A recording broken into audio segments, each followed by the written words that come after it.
that we're going to do is a basic squat. And this is going to work on the lower part of your body, including your glutes, quads, and hamstrings. The squat is great for helping you with hip flexibility, and it also improves the stability in your knees. So I'm going to go over proper form and technique for a squat. I'm going to face this way. My feet are about hip width apart. My chest is nice and tall. And when you go down to your squat, you want to make sure your chest stays tall and your back stays straight throughout the whole exercise. When I come down into the squat, I want to make sure the weight is in my heels and that my knee never goes over my big toe. So when you come down to your squat, you want to make sure you think of sticking your glutes out and keeping that chest nice and tall. When you come up out of your squat, you want to make sure you think of squeezing your glutes together at the top and then coming back down. Chest nice and tall. Squeeze glutes at the top and then come back down. You can also do this with weights.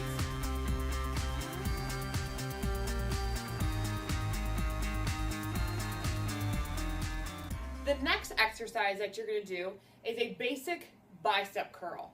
And it is working the top part of your arm. This is the bicep part of it. So I want to go ahead and show proper form and technique first. I'm going to go to the side.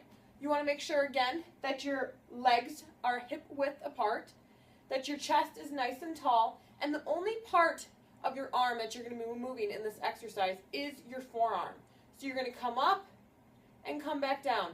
This part right here stays very still. Only your forearm and your hinging in your elbow is what's moving. So that is what it looks like without the weight. My legs are hip width apart. I'm going to do a basic curl up and come down. Again, you want to go nice and slow through these movements. Do not go fast, and make sure that you are breathing through each exercise. Just like this. Nice and slow throughout the whole movement.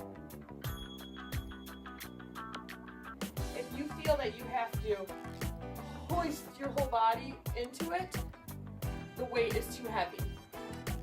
Remember, you only should be able to be moving your forearm and your bicep. The upper part of your body should be still the whole time. The next exercise is called a bridge. And this exercise, you're going to be working on your glutes and also part of your hamstrings in the back here. So we're going to go ahead and lay on our mat. If you don't have a mat, you can use a towel. Lay back on your back. You're going to bend your knees, and they're going to be about hip width apart. Go ahead and rest your shoulders and your neck down. Your hands can be down by your side. You're going to go ahead and put your weight in your heels, tighten your core, and lift your hips right off the ground. At the top, you want to think about squeezing your glutes together before coming back down nice and slow. That's 1 rep.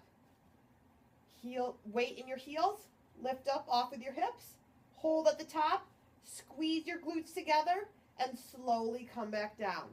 That's 2. Make sure that you breathe throughout your exercises, and again, that you go nice and slow throughout the movement. That is your bridge exercise.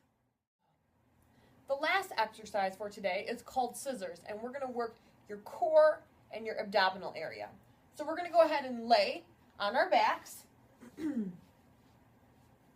Again, your hands are going to come up behind your neck, but remember, your hands just support your neck. So keep it very light.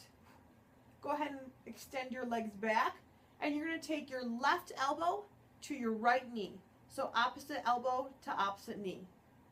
You're going to bring your knee up and twist your elbow to your knee, and then take it back down again. Other side, knee comes up, twist, opposite elbow to opposite knee, and bring it back down. You're engaging your whole core down here. Again, your hands are just resting behind your ears. And you just go back and forth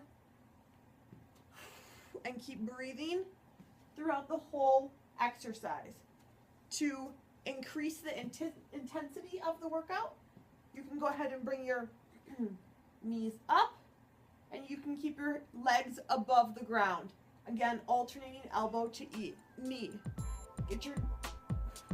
And keep breathing throughout the whole exercise.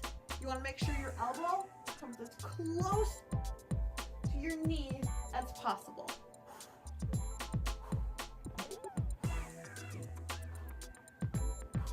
Again, you can start with your legs on the ground though for a basic scissor exercise.